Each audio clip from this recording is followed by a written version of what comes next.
Bir erkakning qalbiga 4 ayol joylashadi. Birinchisi onasi, ikkinchisi rafiqasi, uchinchisi opasi yoki singlisi, to'rtinchisi esa qizi. Birinchisini rozi qilish Allohning roziligidir. Ikkinchisiga marhamat ko'rsatish Rasulullohning vasiyatidir.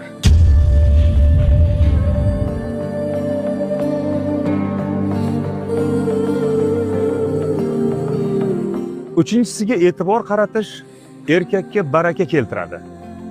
To'rtinchisini xushxulq qilib tarbiyalamoq esa jannatga ochilgan bir eshikdir. Xo'sh, erkaklar, sizning qalbingizda quyidagilarni